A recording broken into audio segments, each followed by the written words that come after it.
Salut les amis, salut les potos, salut à tous mes abonnés. Nouvelle vidéo sur la CAN 2024 qui se déroulera du côté de la Côte d'Ivoire.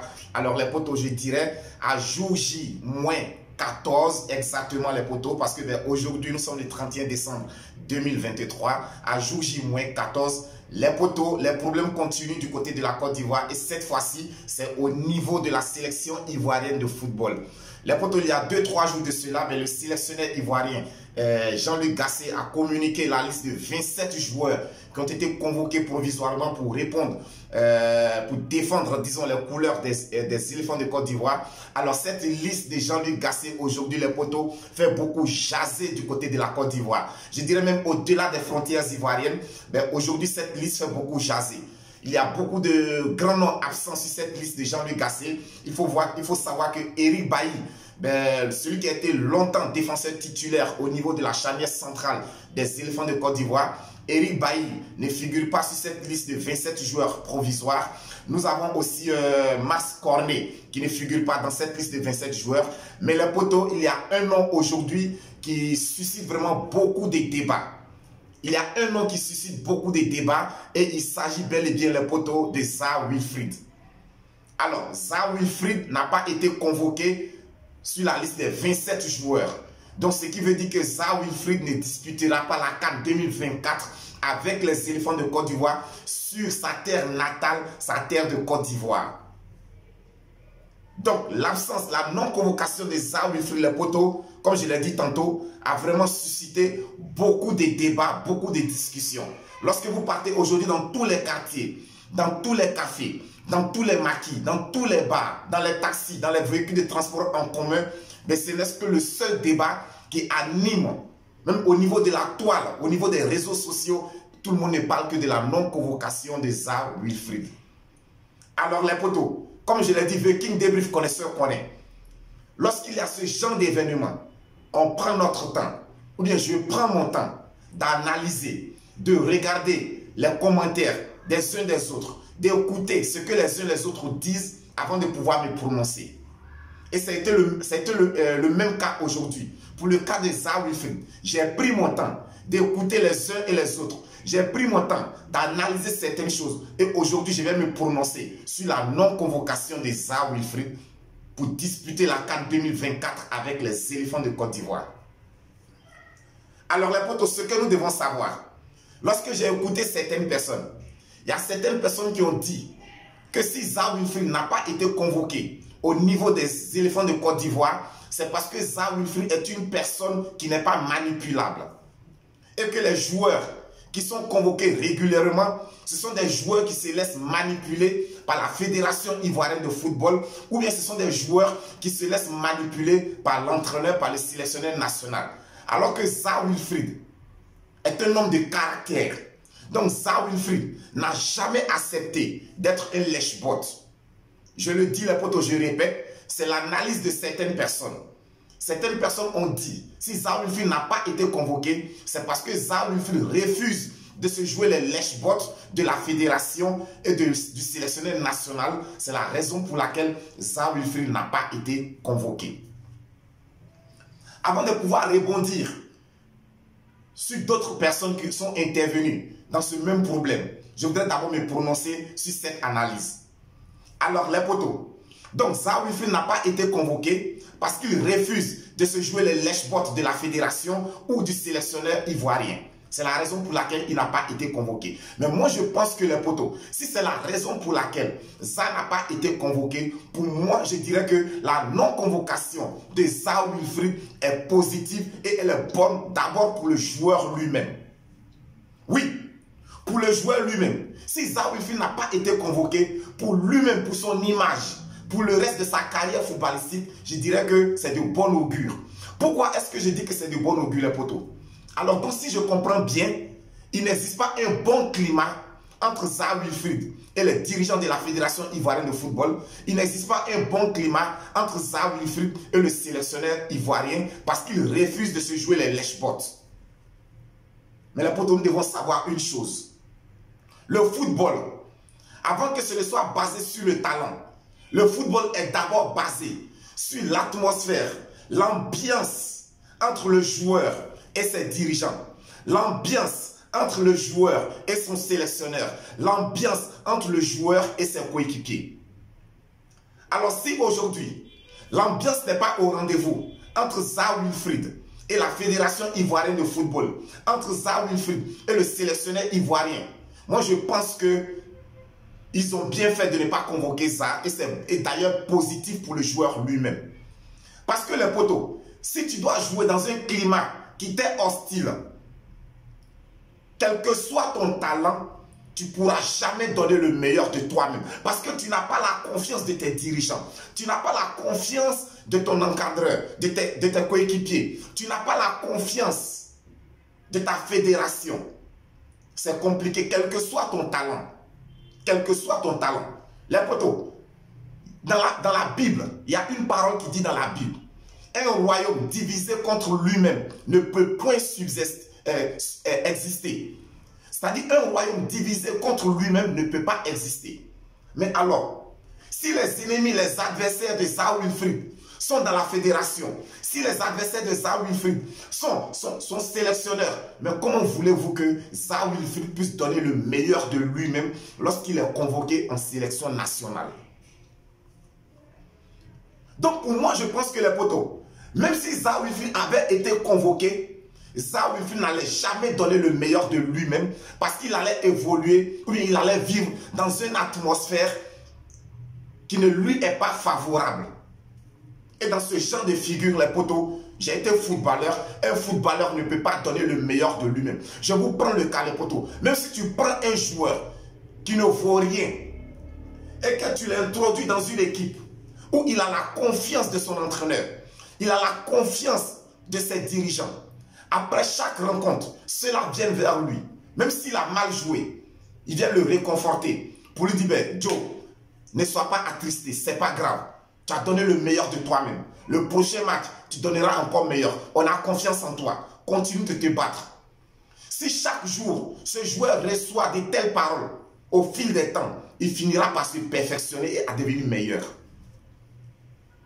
Mais lorsque l'ambiance, le courant ne passe pas entre toi et ton sélectionneur, quel que soit ce que tu vas faire sur le terrain, il ne va jamais approuver et du coup, tu vas commencer à perdre confiance en toi-même. Alors, si Zaha avait été convoqué, les potos, je vous dis, aujourd'hui, peut-être qu'il y a encore quelques personnes qui sont fans de Zaha, il y a encore quelques personnes qui parlent bien de Zaha. Mais si Zaha avait été convoqué avec les prestations qu'il allait nous fournir pendant cette CAN, pas parce qu'il n'est pas bon joueur, mais parce que l'atmosphère, l'ambiance autour de lui ne lui est pas favorable. Je vous jure, les potos, Zaha Wilfried, toutes ses prestations allaient être catastrophiques. Et au sortir de la CAN, il allait récolter des injures.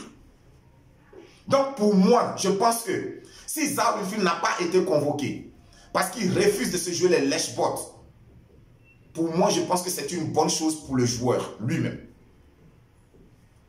Secondo, j'ai écouté des personnes telles que le général Camille Makosso. Le général Camille Makosso a dit qu'il a beaucoup voyagé avec les éléphants de Côte d'Ivoire. Il a assisté à beaucoup de matchs des éléphants de Côte d'Ivoire. Et il y a un match auquel il était en train d'assister où lui-même, il était vraiment dépassé par les événements. Il était dépassé en ce sens que aucun coéquipier de Zaha Wilfried ne voulait lui faire la passe sur le terrain. C'est-à-dire qu'il joue avec ses coéquipiers et quand il est bien placé, quand il fait des appels de balles, personne ne veut lui donner le ballon. Les potos, je vais vous laisser écouter le général Camille Makosso pendant quelques secondes et puis je reviens pour continuer ma vidéo. Personne, aucun de ses coéquipiers me dit moi j'ai un problème avec Wilfried. Mais on a toujours des vieux sorciers qui sont tous de cette équipe pour créer la division. Remarquez quand Wilfried est sur le terrain, on ne lui fait jamais la passe. Dernier match que ça allait regarder, c'était Côte d'Ivoire Togo. En France, j'étais là et puis je regarde mes yeux. Wilfried est sur le terrain, je regarde ça et puis j'avais mal. Personne ne veut donner le ballon à Wilfried Zaha. J'ai dit personne. Même notre joueur. Donc les potos, voici ce que le général Camille Makosso a dit. Camille Makosso dit Zaha Wilfried n'est pas un homme à problème. Zaha Wilfried n'a aucun problème avec ses coéquipiers en sélection nationale. Camille Makosso dit il y a des matchs où Zaha Wilfried, on refuse de lui donner le ballon. Mais là, il y a un gros problème, les potos. Il y a un véritable problème. Imaginez-vous que tu joues à un match de football et toi-même, tes propres coéquipiers refusent de te faire la passe. Tous tes coéquipiers, je ne dirais même pas un ou deux, mais toute l'équipe refuse de jouer avec toi. Mais c'est qu'il y a un problème. C'est qu'il y a un véritable problème entre toi et tes collègues, tes coéquipiers, ou bien il y a un véritable problème de personne. Alors, s'il n'y a pas de problème entre toi et tes coéquipiers, alors cela voudrait dire que c'est l'entraîneur qui a donné la consigne à tes coéquipiers de ne pas te faire la passe sur le terrain. Mais si l'entraîneur donne des consignes de ne pas te faire la passe, alors pourquoi est-ce qu'il te fait jouer? Alors pourquoi est-ce qu'il te fait jouer? Donc je pense qu'il y a un véritable problème. Soit il y a un problème de personne, la personne de Zaha Wilfried, avec tous ses coéquipiers en sélection, ou soit il y a un problème de communication. Et je pense que, alors si comme le général Camille Makosso l'a signifié, si tous ses coéquipiers refusent de lui faire la passe, alors un tel joueur, pourquoi est-ce que l'appeler alors? Ce qui veut dire que sa présence sera égale à son absence. Parce que quand il sera sur le terrain, ses coéquipiers ne lui feront pas également de passe. Et là, ça peut dégrader l'atmosphère au sein de l'équipe nationale de Côte d'Ivoire. Zaha est un très bon joueur. Son talent n'est pas remis en cause. Aujourd'hui, si Zaha Wilfried n'a pas été sélectionné, ce n'est pas parce que c'est un mauvais joueur. Ou ce n'est pas parce que sur le plan footballistique, il ne peut pas apporter à cette équipe. Mais lorsque nous regardons seulement les deux cas de figure que je viens d'énumérer, les poteaux, je pense que Zaha Wilfried, s'il n'a pas été convoqué, moi je dis, c'est salutaire pour le joueur. Aussi, il y a un problème. Ça, c'est moi qui vais l'énumérer maintenant, les poteaux. Aujourd'hui, Zaha Wilfried n'admet pas d'être remplaçant sur le banc de touche. Zaha Wilfried veut un poste de titulaire. Alors que ça, ce n'est pas le plan de l'entraîneur. Les poteaux, quand tu ne t'entends pas avec l'entraîneur, quel que soit ton talent, tu ne peux rien apporter sur un terrain de football. On l'a vu l'année dernière. Il y a plusieurs exemples. On a vu Cristiano Ronaldo du côté de Manchester United. Mais lorsqu'il ne s'entendait plus avec son entraîneur, on a vu Cristiano Ronaldo au cours de certains matchs, il ratait même des occasions où le grand CR7, on le sait dans son passé, allait le concrétiser. Cristiano Ronaldo avait carrément perdu en confiance. Actuellement, on le voit toujours du côté de Manchester United avec Marcus Rashford, l'un des meilleurs joueurs anglais. Mais parce qu'il ne s'entend pas avec son entraîneur actuellement, on voit Marcus Rashford a perdu en confiance. Il a perdu carrément tout son talent. Les poteaux, quel que soit ton talent, si tu n'as pas la confiance de ton entraîneur, c'est difficile de pouvoir t'exprimer. Alors donc je disais, si Zaha Wilfried, tous ses coéquipiers refusent de lui faire la passe sur le terrain, ce qui veut dire qu'il y a un véritable problème de personne. Donc pour moi, je pense que si Zaha Wilfried n'a pas été convoqué, les poteaux, c'est vrai, c'est un grand talent que nous perdons. Mais je dis c'est bon pour le joueur et c'est bon pour l'ambiance du groupe. C'est bon pour l'atmosphère au sein du groupe. Parce que pendant cette CAN, les poteaux, on a besoin d'un groupe soudé. On n'a pas besoin de clans. On n'a pas besoin de clans si nous voulons remporter cette coupe. Si nous voulons ajouter une troisième étoile. Si nous voulons ajouter une troisième étoile, on n'a pas besoin de clans. On a besoin d'un groupe soudé. On a besoin d'un groupe solidaire. On a besoin d'un groupe qui parle le même langage. Donc je voudrais dire à Zaha Wilfried de ne pas s'inquiéter. Je voudrais dire aux Ivoiriens de ne pas polémiquer là-dessus. Zaha Wilfried n'a pas été convoqué. On ne peut rien changer. Ça a été déjà fait, ça a été déjà dit. Tout ce que nous pouvons faire actuellement, c'est de soutenir cette équipe nationale. C'est de prier pour ceux qui ont été convoqués, afin qu'ils puissent nous représenter dignement à cette CAN. C'est de soutenir cette équipe nationale que nous soyons unis pour cette équipe nationale, la pousser jusqu'à la victoire finale. C'est ce que nous devons faire. C'est notre mission qui est là. Ceux qui ont été retenus sont aussi des très bons joueurs. Poto, si tu n'es pas encore abonné à la chaîne, abonne-toi, c'est sur Viking Débrief Connaisseur Connaît. Je vous l'ai dit, nous serons ensemble tout au long de cette CAN.